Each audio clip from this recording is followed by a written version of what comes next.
그리스도시요 살아계신 하나님의 아들이십니다. 그리스도는 하나님을 만나는 길이 되십니다. 죄와 저주에서 해방이 되십니다. 사단을 이긴 승리가 되십니다. 그리스도는 하나님을 만나는 길이 되시며 내 모든 삶의 주인이 되십니다. 죄와 저주에서 해방을 주시며 나에게 죄와 저주에서 해방을 주셨습니다. 사단을 이긴 승리가 되시며 나에게 사단을 이길 권세를 주셨습니다. 예수님이 나의 모든 문제의 주인이어 주시고 지금 성령으로 역사하여 주시옵소서. 창세기 3장으로 말미암아 가문 가정을 통해서 나에게 내려오는 모든 저주가 예수님의 이름으로 꺾이게 하시고 마음과 생각의 해방을 받게 하옵소서. 나의 모든 문제 배후에 역사하는 악한 영혼 예수 그리스도의 이름으로 명하노니 지금 떠나갈지어다. 모든 문제 해결자이신 예수 그리스도의 이름으로 기도합니다. 아멘.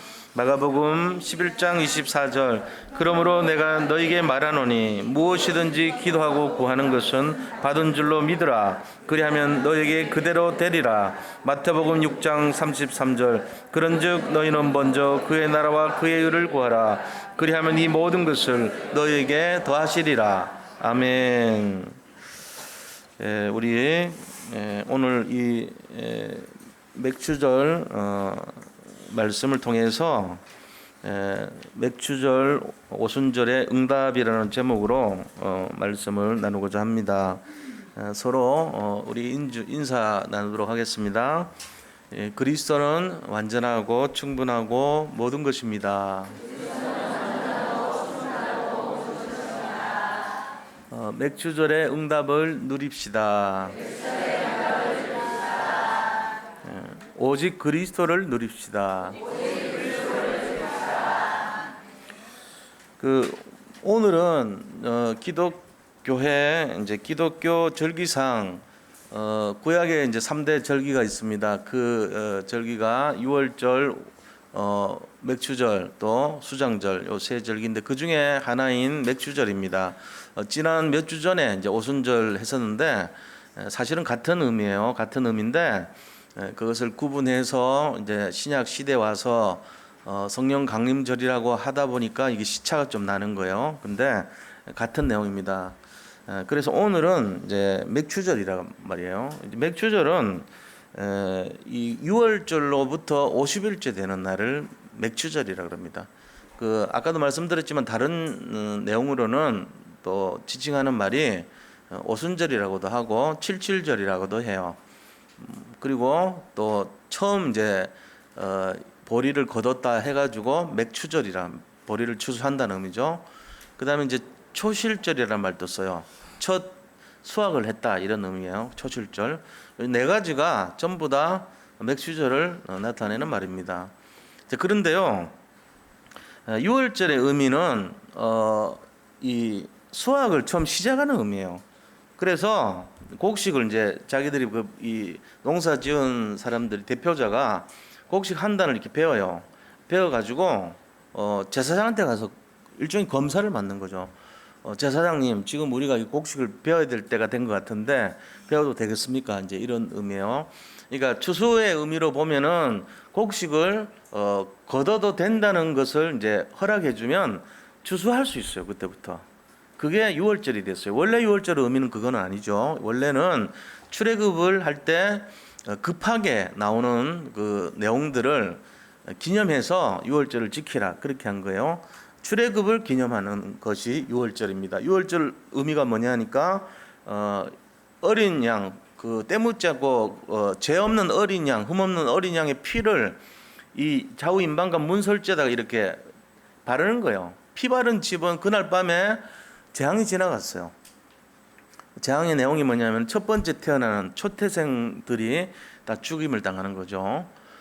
그런데 이제 애굽에 있는 사람들은 그 피를 바르지 않았으니까 그들의 맞이가 첫째 맞이들이 다 죽는 거예요. 바로의 첫째 아들도 죽었습니다. 동물들까지도 첫 번째 태어난 내용은 다 죽었어요. 그 재앙이 임한 거예요. 근데 양의 피를 발랐던 이스라엘 사람들은 그 재앙이 다 지나간 그게 이제 지나가다 이렇게 해서 패스오버 됐다 이제 이런 말이 그게 6월이란 뜻이 6월. 6월이란 말이 5월 다음에 6월을 말한 게 아니고 이제 뭔가 넘어갔다, 지나갔다 이런 뜻이에요. 유월했다 이러면은 그런 의미로 유월절이기 때문에 이 유월이라는 의미는 어떻게 보면은 구원을 나타낸 거예요. 구원. 아, 우리가 양의 피, 그리스도의 피를 바름으로써 우리가 구원받았구나. 예, 이런 의미가 돼요. 근데 그 유월절 지키는 날은 보면은 이 염소를 잡아요. 한 마리씩. 개인당 한 마리씩 잡아가지고 이 양을 잡아요. 그래서 그 양을 먹습니다.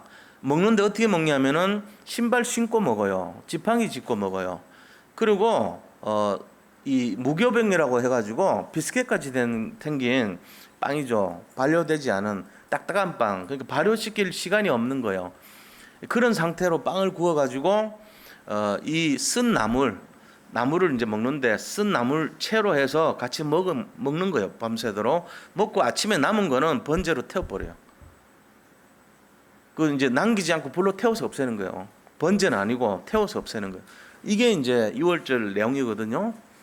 그리고 제사장한테 가서는 양 한 마리를 번제로 드립니다. 양 한 마리를. 그리고는 무교병을 먹으면서 일주일 동안 이제 지내는 거예요. 그게 이제 그까지가 무교절이라 그래요. 그러니까 유월절하고 무교절은 합쳐진 개념인데 그런 식으로 일주일을 지나도록 그 절기를 지키도록 그렇게 되어 있습니다.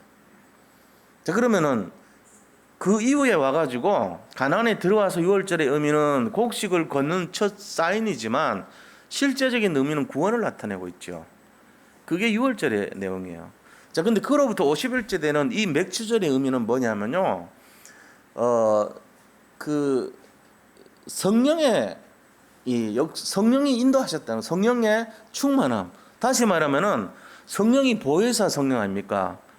구약 시대 때도 성령 있었죠.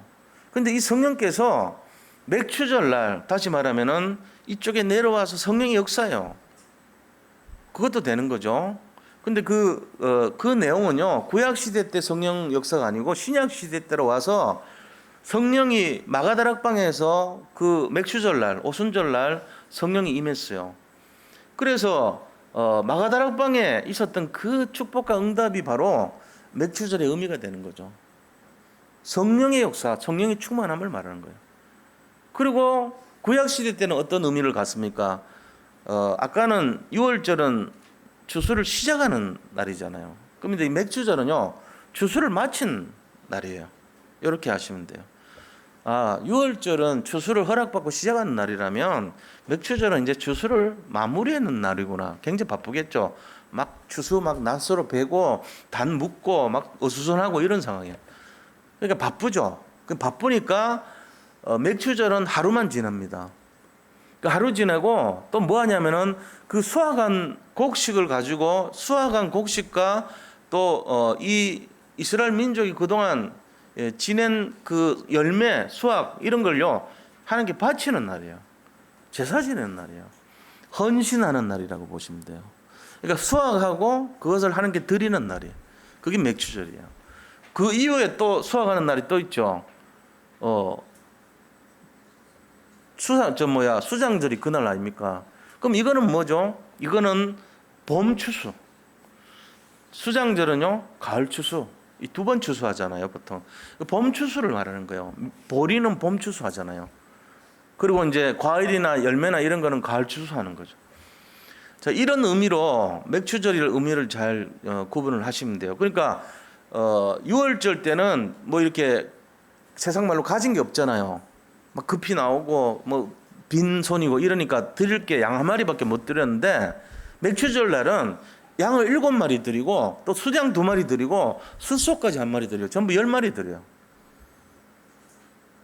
그리고 그 드리는 것 중에 제사장들 수고했다 뭐 이런 의미도 있겠지만 요제로 드려요.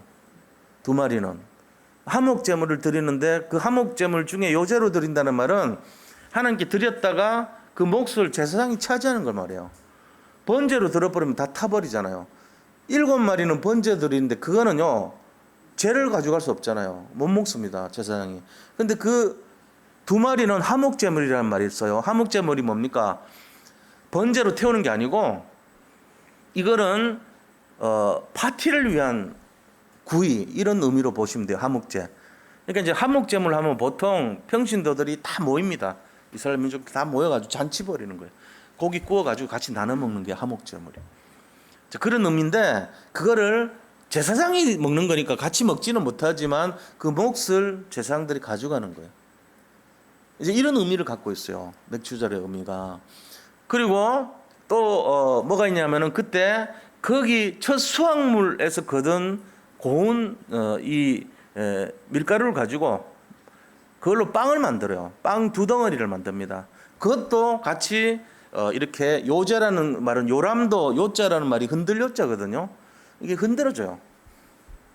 하나님의 거제는 들어서 들것자니까 거제는 이렇게 하는 것도 있지만 거제도 제사장 몫이 있어요. 그런데 하목제 할 때는 거제로 이렇게 드렸다지만 이 맥추절날 드리는 제물은요 요제로 드린다 그랬어요. 요제는 이렇게 흔드는 거죠. 하나님 먼저 드세요. 그렇지만 이제 그 몫은 자기가 가져가는 거예요. 이 빵 만든 두 떡도 사실 떡이라고 하지만 빵이죠. 브레드죠. 근데 그것도 제사장의 몫입니다. 첫 수확물이라 이거죠. 그런 의미를 갖고 있어요. 그래서 드리는 게 많아요. 사실은 6월절보다는 맥추절이 굉장히 많죠. 여러 가지가. 이런 의미로 이게 지금 이게 다양하게 들어가 있단 말이에요. 그러면 맥추절을 정리하면 어떻습니까? 맥추절은 제사니까 예배구나. 그죠? 첫째 예배 의미가 있죠. 그 다음에 하나님 앞에 뭔가를 수확해서 드리는 날이에요. 헌신의 의미가 있습니다. 그리고 또 뭐가 있습니까? 신약 시대 때 성령이 강림한 날이 맥추절날, 오순절날 했잖아요. 그래서 성령의 인도, 성령의 역사, 성령의 충만이 들어있는 거예요. 이게 맥추절 의미입니다. 그 다음 또 하나가 있어요. 22절에 보니까 마지막 절에 추수할 때 그 가장자리 끝까지 하지 마라. 그리고 거기 떨어진 거 걷어오지 마라. 악자같이 하지 마라. 이렇게 해놨어요. 왜요? 거기 사는 약한 자들과 거류민들, 좀 어렵고 힘든 사람들 위해서 베풀어라는 거예요. 포도송이 딸 때도 포도송이 다 따지 마라 그래요. 이스라엘의 이런 개념이 있어요. 추수할 때 항상 그렇죠. 나오미하고 루시, 나오미가 루시요. 이 나오미를 따라가지고 이스라엘을 돌아왔잖아요. 그죠? 모압에 있다가 먹을 게 없어가지고 이제 다시 돌아온 거예요. 남편도 죽고 다 죽어서. 근데 살 방도가 없죠. 그때 이들이 했던 것도 거기 있는 나락 주워 갖고 와서 자기 시어머니를 봉양한 내용 나오지 않습니까? 똑같아요. 거기에 이제 이게 떨어진 것을 주워왔죠. 그때 보아스가 또 지시를 하잖아요. 저 사람들을 위해서 다 거두지 말고 좀 남겨놔라. 이렇게 베푸는 게 있단 말이에요. 그런 의미에서 이 맥추절의 의미가 또 뭐가 있습니까? 나눔과 베품의 의미가 있습니다.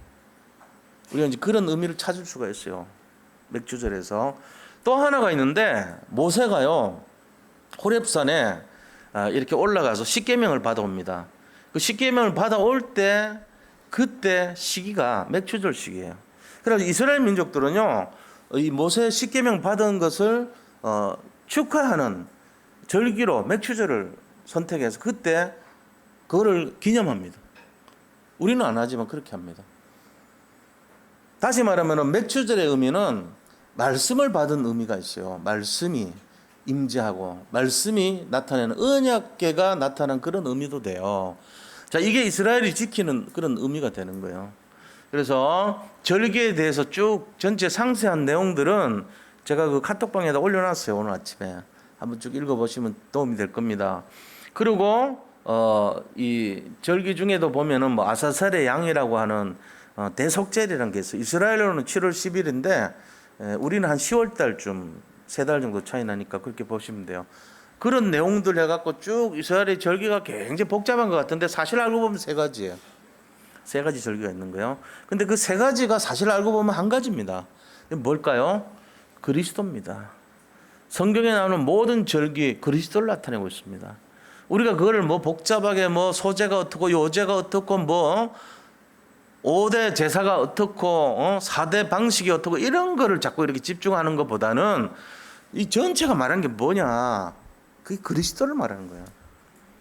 이걸로 결론 내면 돼요. 사실 뭐 신학생들 시험 칠 때 그런 말 하면 안 되겠지만 그 점수 달라고 하는 그거 말고라면 절기 몰라도 상관없어요. 그게 그리스도를 나타내는 거구나 이러면 맞습니다. 그게 확실히 아는 거예요. 그게. 그래서 6월절은 추수를 시작하는 거다. 맥추절은 수확을 끝내고 하나님께 헌신하고 제사 드리는 날이구나. 이렇게 아시면 돼요.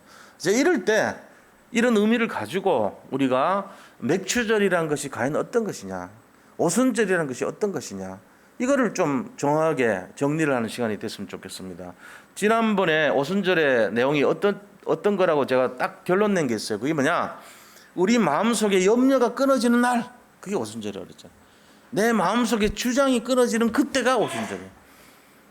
내 마음속에 어떤 계획과 생각과 염려 이런 것이 다 끊어지는 그때부터 오순절 역사가 시작된다 그랬지 않습니까?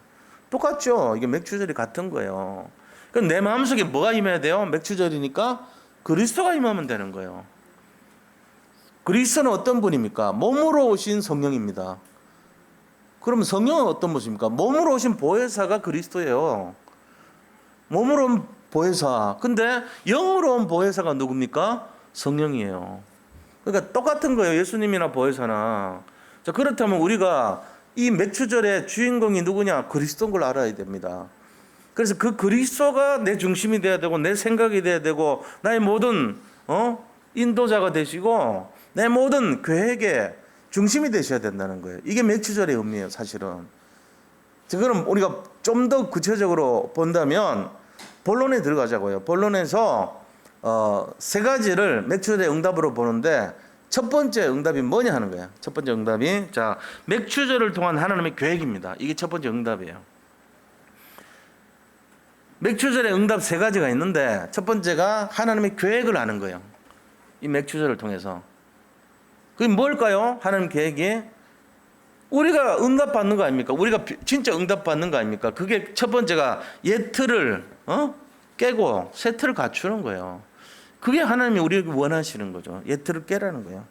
자, 그러면 옛 틀 깨고 새 틀 갖추라고 하는데 가장 중요한 게 뭐라 그랬죠?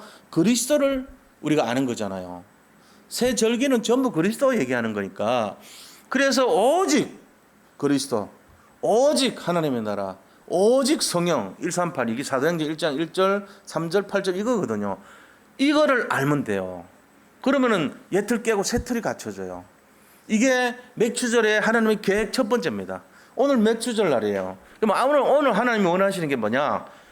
나의 옛틀을 깨고 새틀을 갖추게 하는구나. 그럼 그게 뭐냐? 내가 그리스도를 계속 보고 그리스도를 바라보고 거기서 답을 얻고 거기서 응답을 누리고 이러면 되는 거구나. 그거란 말이에요. 예수님 바라보라는 얘기예요. 그 속에서 답이 무궁무진한 답이 있으니까. 자, 그러면 구체적으로 그리스도 바라보는 게 뭘까요? 맥추절의 계획인데 그게 바로 뭐냐면요. 첫 번째가 계속 말씀에 집중하라는 거예요. 말씀에 집중하라는 겁니다. 자, 복음에 집중하라는 거죠. 복음은 그리스도니까 그리스도에 집중하는 거잖아요. 첫 번째 사도행전 1장 1절 복음에 집중하라. 여기다가 뭐를 집중하냐? 말씀에 집중하는 거예요. 그게 말씀 하나님의 나라 아닙니까? 말씀 하나님. 그래서 1장 3절에 집중하는 거예요. 그 다음에 성령에 집중하는 거죠. 그게 1장 3절이에요. 1장 8절이에요. 그죠? 사도행전 1장 1절 복음에 집중. 1장 3절 하나님께 집중. 1장 8절 성령님께 집중하는 거예요. 이 세 가지. 그러고는 플러스 뭐합니까? 집중의 모습이 1장 14절이에요. 그게 오로지 기도하기에 힘썼더라. 마가다락방에서 이 네 가지를 했단 말이에요. 복음과 말씀과 기도와 집중을 해버렸어요. 그랬더니 뭐가 나타났습니까? 오순절의 역사가 나타납니다. 그게 사도행전 2장 1절입니다. 오순절 날이 이미 이름에 불같은 바람 같은 성령의 역사가 각자의 머리에 불 같은 것이 임하면서 성령이 역사해 버렸어요. 이게 하나님의 계획입니다. 자, 복음과 말씀과 기도와 집중 하니까 결론 이코르 성령 충만이라는 것이 나타난다. 그게 마가다락방 역사의 시작이에요. 언제 했어요? 오순절 날이 이름에 그때 했다. 맥추절 날이 이름에 맥추절에 일이 일어나는 거예요. 성령 충만의 역사가. 우리가요, 딴 건 뭐 맥추절이라고 뭐 이렇게 뭐 양 갖다 드리고 뭘 섬겨 이게 아니고 그게 중요한 게 아니고 내 전체 내 속에 성령이 충만하게 되는 날이구나. 이거 알면 제일 잘하는 거예요. 승리하시 바랍니다. 하나님의 계획이 여기 있어요. 우리가 잘못하면 왜 그러냐면 잘못하면 뭐에 잡히냐면요. 행사에 잡혀버립니다. 행사 별로 중요한 거 아니에요, 사실은. 행사보다는 본질이 중요한 거죠. 어떤 사람이 막 굉장히 지극 정성을 해가지고 섬기면 뭐 어떤 형태로 하든지 관계없어요. 그 사람 마음을 알잖아, 우리는. 하나님이 그러겠죠. 아, 이분이 그래도 중심을 가지고 있구나. 그거 보잖아요. 근데 중심이 정성이 없어. 행위만 치우치면 어떻게 돼요? 몸이 건조한 행동만 하는 거죠. 침대를 갖다 줬는데 엄마의 사랑이 없는 침대라. 무슨 얘기인지 알죠? 어머니가 자식을 키울 때 그 꾸며주는 그 침대 정성이 있잖아요. 뭔가 지금 더운데 너무 두꺼운 거 하면 안 되지 않냐? 좀 얇은 걸로 해야 되나? 이 침대를 할 때 뭐 땀은 차지 않겠냐? 덥지는 않나? 이게 또 딱딱하지는 않나? 엄마는 많은 생각을 하고 마는 거예요. 그러면서 거기에 보완을 해주고, 정성을 가져다주고, 베개는 딱딱한 것이 좋냐? 얘가 물렁한 것을 좋아하냐? 이런 거 다 따진다는 거 보면은. 그러면서 우리 어머니도 그래요. 소천하셨지만 옛날에 가면요, 너는 어릴 때부터 보니까 이런 거 좋아하니까 이걸 해야 돼. 그러고는 거기에 맞게 딱 맞춰서 해준단 말이에요. 부모니까 그렇잖아요. 안 그러면 다른 데 가면은 그런 거 신경 안 써주죠. 이런 것처럼 배려가 들어가요. 우리가 그 중심을 보잖아요. 행위가 중요한 게 아니에요. 행위는 사실은 뭐 별로 의미가 없어요. 어떻게 보면은. 근데 잘못하면 맥추절이라는 절기를 지키는 것 때문에 맥추절의 본질인 그리스도를 놓치면 안 되죠. 이러되면 안 돼. 신앙생활 똑같아요. 우리가 신앙생활 하다 보면은 자칫 잘못하면요, 뭘 이렇게 좀 한다고 했는데 그리스도를 진짜 누리면은 그걸 인정을 해주면 되잖아요. 그게 맞거든. 근데 격가지를 쓸데없는 거 자꾸 힘들게 해버리면 그게 율법이란 말이에요. 그래서 그런 거 다 내려놔야 됩니다, 사실은. 제가 이 말씀을 인도받는데 제가 한번 고민을 해봤어요. 맥추절이 진짜 의미가 뭐겠냐. 우리가 절기 말씀을 인도받기로 했는데 과연 이 절기에 잡혀갖고 되겠는가. 절기가 중요한 게 아니지 않냐. 절기의 본질을 함께 나누는 시간 돼야 되지 않겠냐. 그래서 제가 이 말씀 드리는 거예요. 이 맥추절의 본질은 그리스도입니다. 그게 내 심령 속에 들어오는 게 하는 계획이에요. 지금 그 말씀 드리는 거예요. 이거를 잘 잡으시기 바랍니다. 다른 거 어떤 거 뭐 양을 7마리 바치고 뭐 번제로 하고 요제로 하고 이런 거 사실 별 중요한 거 아니에요. 그게 중요한 게 아니고, 아, 맥추절의 본질은 예배고 헌신이고 또 나눔이고 베품이고 더 중요한 것은 성령 충만이구나. 그리스도로 충만한 거구나. 이거 잡으면 됩니다. 결론은 그렇게 내셔야 돼요. 자, 맥추절의 계획 세 번째, 작은 세 번째. 그건 뭐냐? 하나님께서 진짜 원하시는 내가 돼야 돼요. 그러니까 내 그냥 성공하려고 발버둥 치는 내가 아니고 하나님이 원하시는 나가 돼야 돼요. 하나님이 원하시는 내 걸 갖고 있어야 돼요. 하나님이 원하시는 내 현장이 있어야 돼요. 그게 결국은 뭐합니까? 세상 살리는 사람이 되는 거죠. 우리는 맥추절이라고 하는 이 엄청난 그리스도의 능력을 가지고 오순절의 능력을 가지고 성공해 보려고 그러고 돈 벌어 보려고 그러고 좀 더 잘 살아 보려고 그러고 이러면 안 돼. 그러면 그거 잘못한 거야. 맥추절의 의미는 하나님이 원하시는 나의 것을 내 현장을 회복하라는 거예요. 그러면은 하나님이 진짜 원한 거 뭐냐? 야, 세상은 비어 있지 않냐? 너도 비어 있지 않냐? 너 항폐하면 너를 살리고 세상 비어 있는데 비어 있는 세상을 살리고 비어 있는 사람들 허무한 사람들을 살려라. 이거 지금 말하고 있는 거거든요. 맥추절 능력을 왜 주겠어요? 우리 잘 때라고 주는 것도 맞겠지만 그거보다는 더 대의적으로 보면 저렇게 힘들고 비어서 방황하고 답도 모르는 사람들을 살리라 이 말이란 말이에요. 그거를 이제 잡으면 되는 거예요. 이제 그거 하자는 얘기거든요. 그래서 뭐 하면 되냐면요, 이 맥추절의 계획 네 번째를 아셔야 돼요. 그게 뭐냐? 내가 영적으로 서밋이 되는 거예요. 하나님이 우리 속에 들어오니까 서밋 될 거 아닙니까? 그래서 전 세계를 살리는 거예요.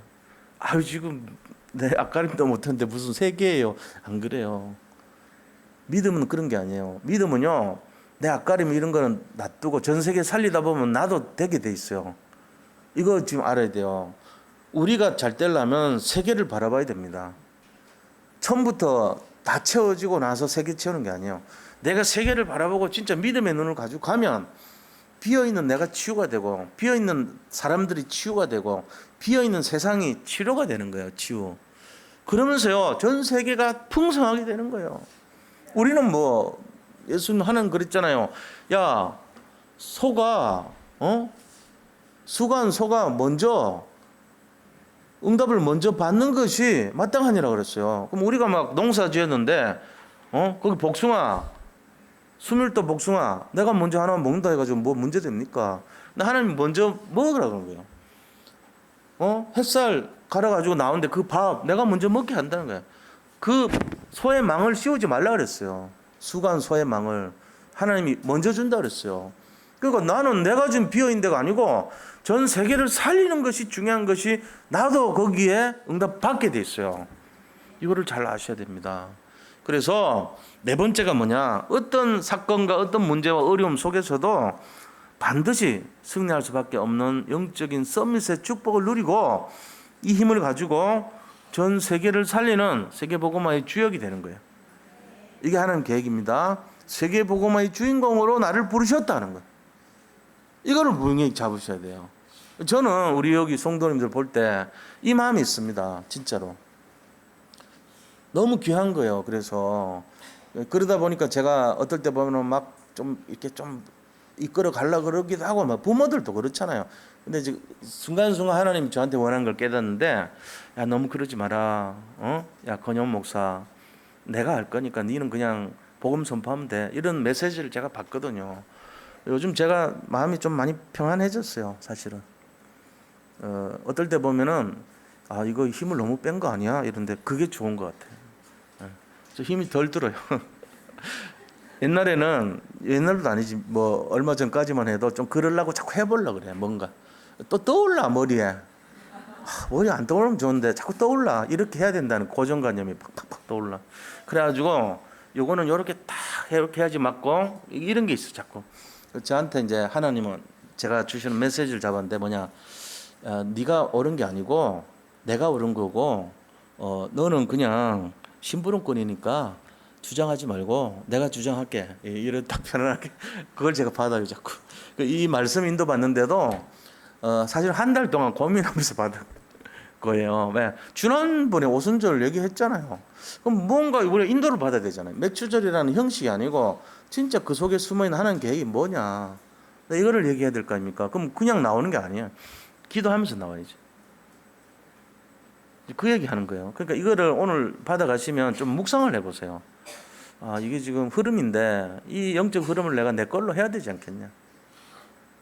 그런 간절함이 있어요. 저는 제가 이거 하면서 그냥 한 주 지나가는 의식적인 메시지로 보지 마시고 아 이거를 권 목사가 뭔가 그래도 좀 인도 받으려고 나름대로 애를 썼지 않겠냐.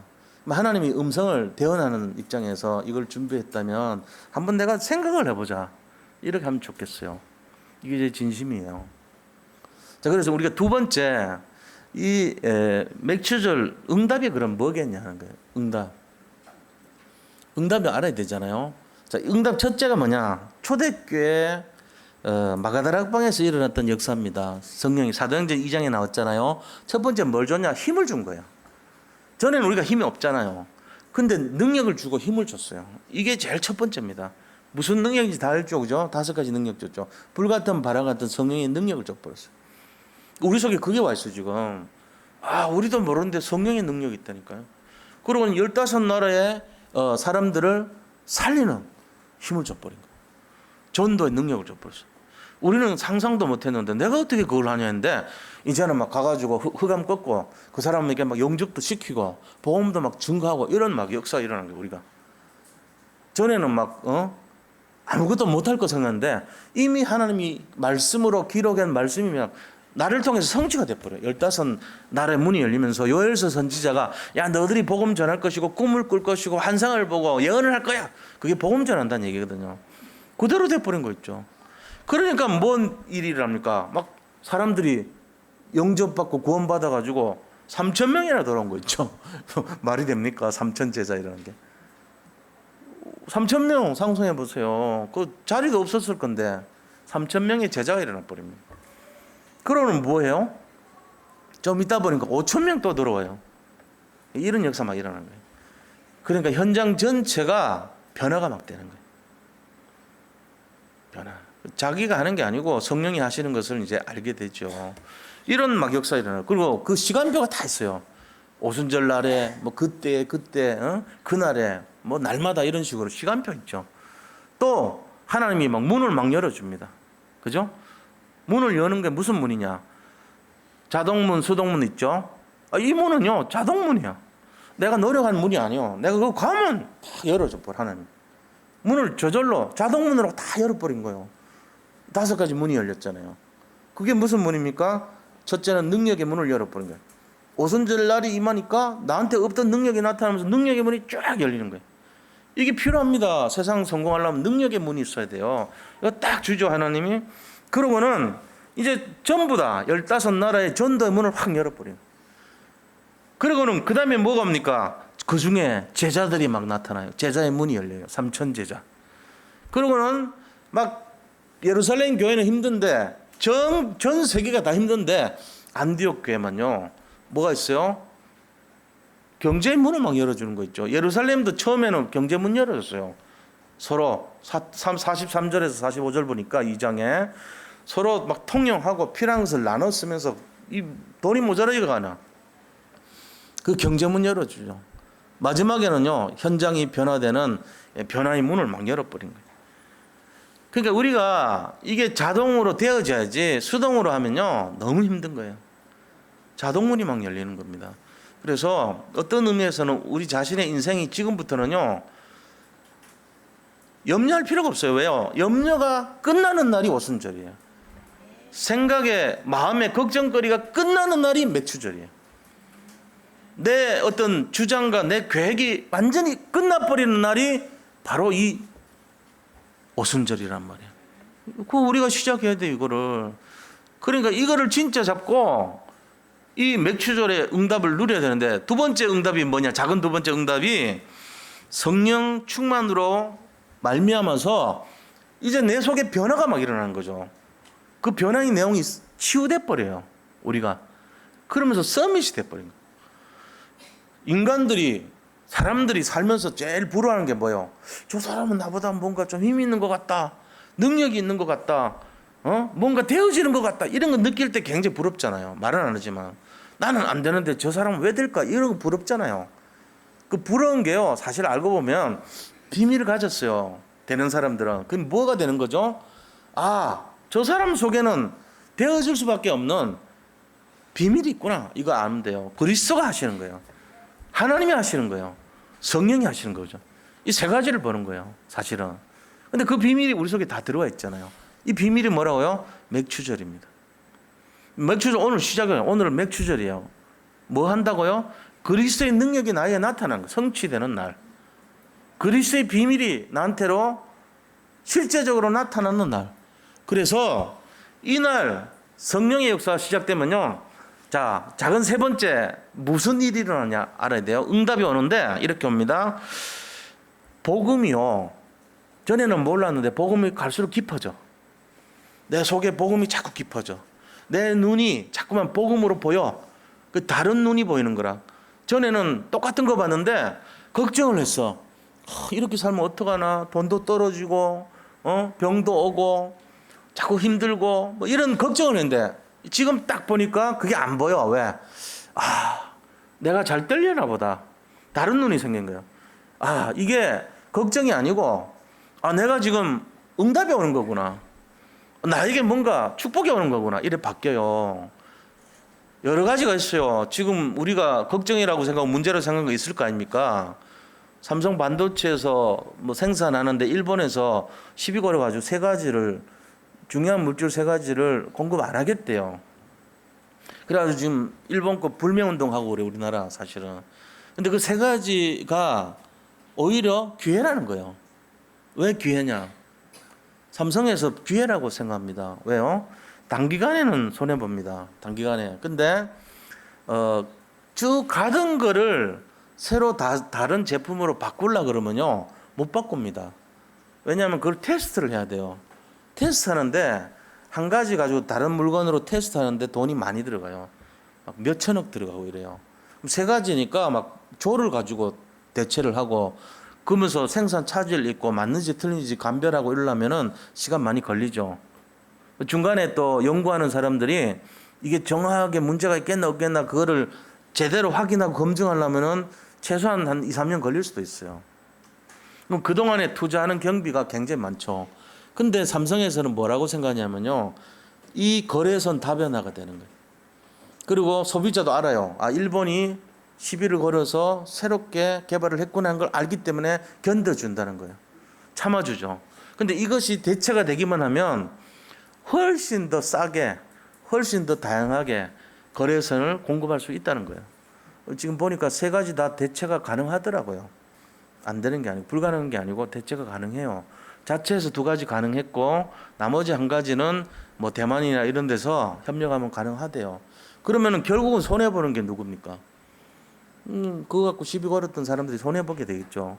우리가 한 나라에 대해서 뭐 복음 가진 사람들이 뭐가 옳다 그러다 이래 하기는 좀 그래요. 그러나 이 사건을 볼 때 정말로 복음의 눈을 갖고 있는 사람은요, 문제가 전부 축복이 되는 거예요. 지금 나에게 일어나는 어려움, 막 세상 전체가 볼 때는 막 절망에 가깝고 힘들다 그러고 막 자포자기하고, 삼성에서 연구하던 사람들이 그거 없으면 말이 되냐 이러고 막 땅을 치고, 다른 나라에서 오는 거는, 품질이 나쁘고, 나쁠 수밖에 없지. 기술 계통의 노벨상이 일본은 25개 있어요. 비기술직까지 하면 29개요. 우리나라 제로입니다. 한 명 있어. 김대중 대통령. 노벨 평화상. 그러니까 이게 28대 0이라 기술로 보면. 근데 그중에 문학상 뭐 이런 거 빼면 3개 빼면 25개. 25대 빵이요, 우리가. 그럼 기술로 보면 뒤처지게 돼 있어요. 50년 뒤처지는 게 사실이란 말이에요. 그럼 싸움하면 지게 돼 있죠, 우리가. 그런데 그럴 경우까지 가더라도 오히려 전체 시간표로 볼 때는 우리가 유익할 수 있어요. 그 눈을 안 가지고 있으면 절망에 가깝습니다. 맨날 그렇게 사는 거예요, 우리가. 그러니까 모든 것이 부정적으로 보면 계속 부정적인 것밖에 안 보여요. 그러나 복음은 그런 것이 아닙니다. 기회라고 봅니다. 남들은 절망이라 하지만 우리는 기회로 볼 수 있습니다. 이게 지금 복음의 눈인 거예요. 복음이 깊어져야 돼요. 오순절의 응답이 뭐냐? 복음이 깊어지는 거예요. 왜? 238에 집중하니까. 사도행전 1장 1절이 우리가 오니까. 그러고는 하나님의 나라가 희미해갖고 안 보였어. 근데 이게 응답이 되니까 하나님 나라가 선명하게 보이는 거예요. 이게 오순절의 응답이란 말이에요. 이게 맥추절의 응답이란 말이에요. 그러면서 우리 속에 하나님의 능력이 성령의 충만함으로, 충만이 뭡니까? 가득 차고 완전 채워졌다 이 말입니까? 우리 속에 하나님의 능력이 쌓여간다니까. 이 세 가지가 응답으로 오는 거예요. 그래서 어떤 내용도 승리할 줄 믿으시기 바랍니다. 네, 그게 오순절의 응답입니다.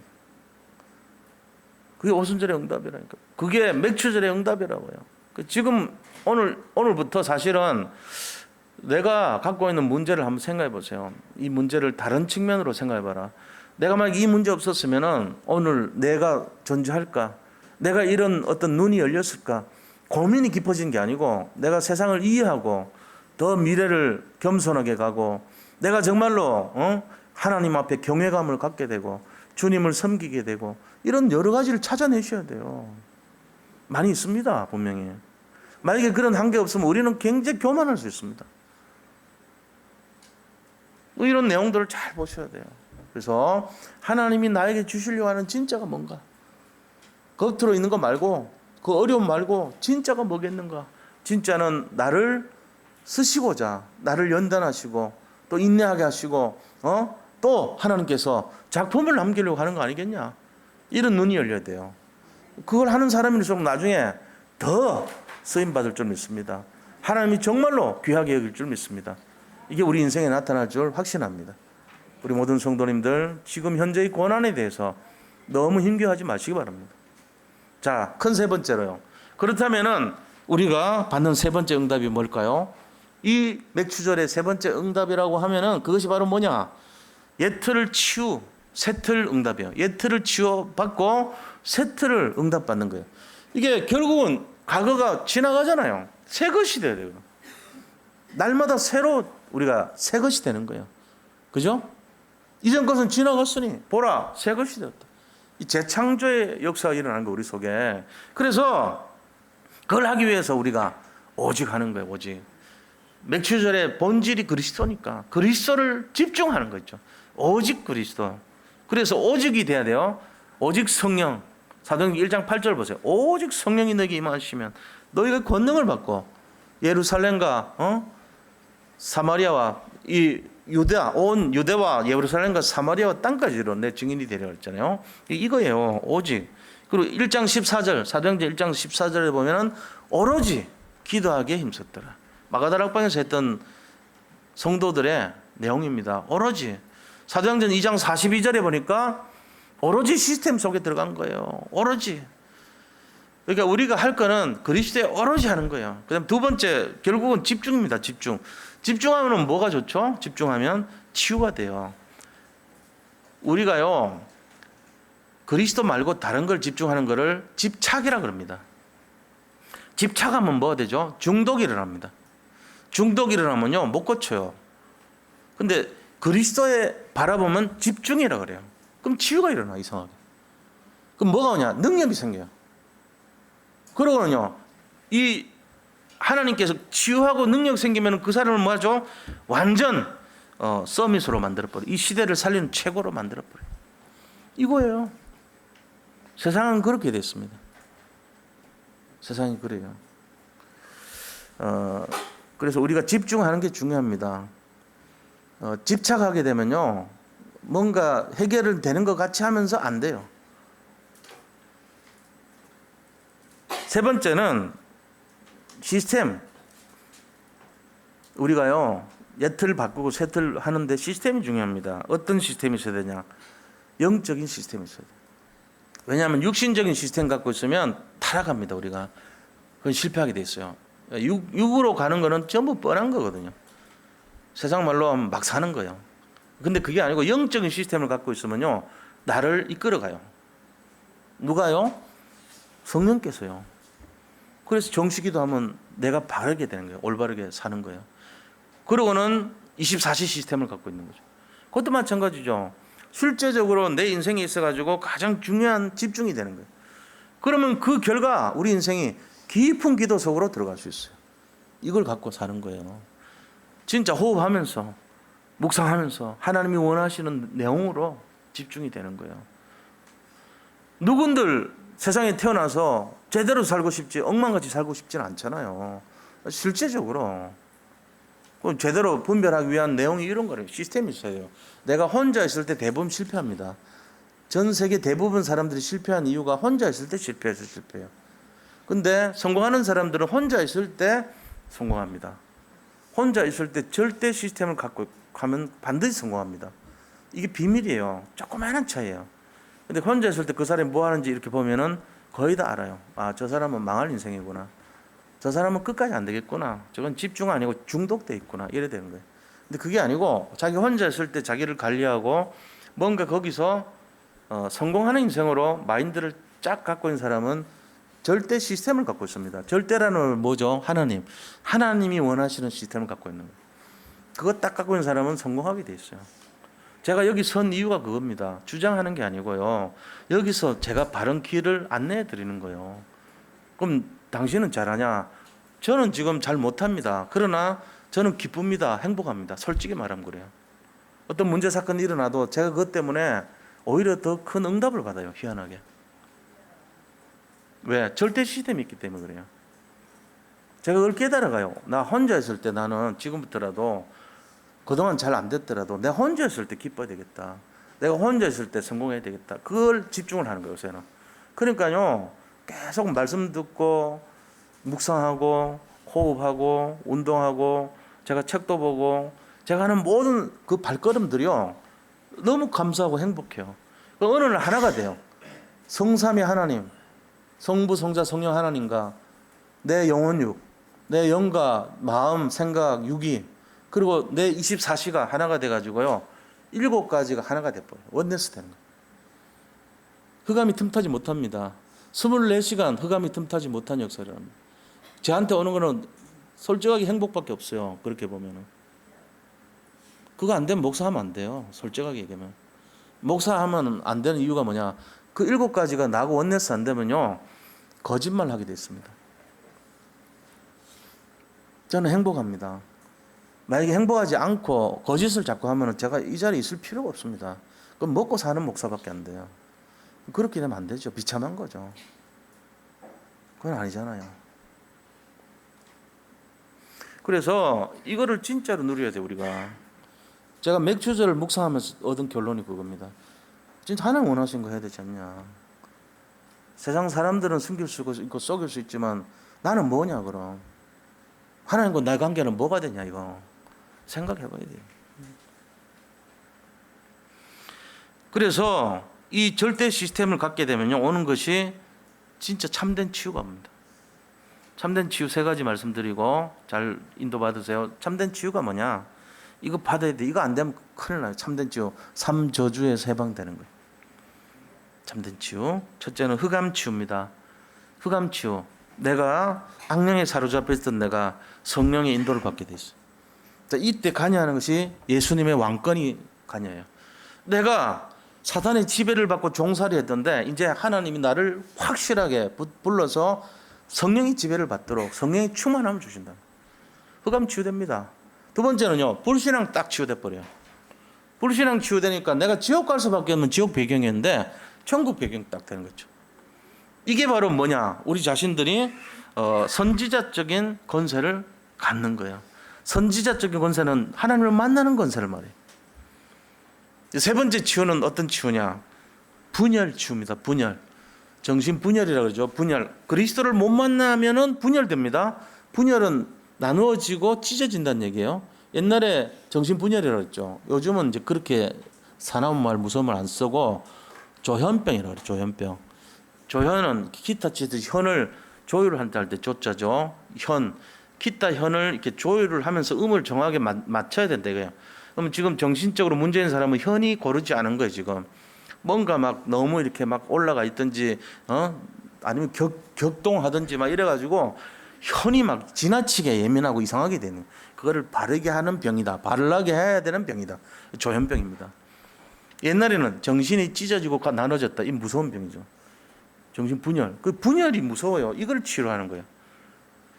이게 제사장, 모든 사람이 죄를 지면서 오는 내용이 분열이 옵니다. 그러면은 분열하는 사람들의 특징이 뭐죠? 집착을 해요. 집착에는 배경에는 마귀가 관여되어 있죠. 육신이 관여되어 있죠. 마귀와 육신이 지배하는 것은 집착으로 나타납니다. 자, 이게 어떻게 되죠? 집중으로 바뀌어요. 이게 치료되는 거예요. 자, 결론입니다. 결론. 맥추절에 하는 계획은 오직 그리스도 집중해서 서밋 만드는 거예요. 성령 충만을 말하죠. 그 다음에 맥추절의 응답은 뭐냐? 마가다락방의 응답이란 말이에요. 마가다락방에서 일어났던 성령의 역사입니다. 자, 그리고 우리에게 주님이 주시는 3번째 축복이 옛틀 깨고 새틀 갖추는 건데, 결론적으로 말하면은 3가지 치유란 말이에요. 그걸 하기 위해서는 우리가 오직과 집중과 자기가 갖고 있는 절대 시스템이 있어야 된다. 그러면 이 치유가 일어납니다. 흑암이 결박되고 불신앙이 치유되고 분열이 치유됩니다. 이번 주 미션은요, 우리가 이것을 하기 위해서 뭘 해야 되겠는가? 이거를 진짜 누리기 위해서 내가 어떻게 해야 되는가 결단을 해라는 거예요. 승리하시기를 축원드립니다. 아버지 하나님 감사합니다. 맥추절입니다. 이 응답을 누리게 하여 주옵소서. 우리 산돌예비교회 모든 성도님들이 이 속에서 승리하게 하여 주옵소서. 예수 그리스도 이름으로 기도드립니다. 아멘. 우리 나라를 위해서 함께 기도하겠습니다. 북한 정권을 사로잡고 있는 저주의 세력이 예수 그리스도 이름으로 무너지게 하소서. 지금도 북녘 땅에 숨어 귀가하는 주의 종들과 동포들에게 복음의 참된 자유와 해방이 하루속히 임하게 하소서. 21세기 세계 복음을 위해 세우신 대한민국에 복음을 왜곡하고 거부하게 하는 모든 사상, 이념, 문화와 세계관이 오직 복음으로 치유되게 하소서.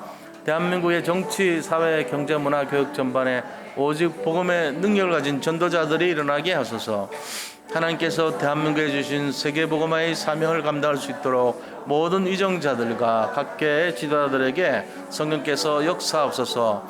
순교자들의 기도와 믿음의 선진들의 기도를 따라 237개 전 세계 복음 전하는 렘넌트와 전도자들이 일어나도록 성령께서 역사하옵소서. 예수님의 이름으로 기도합니다. 아멘.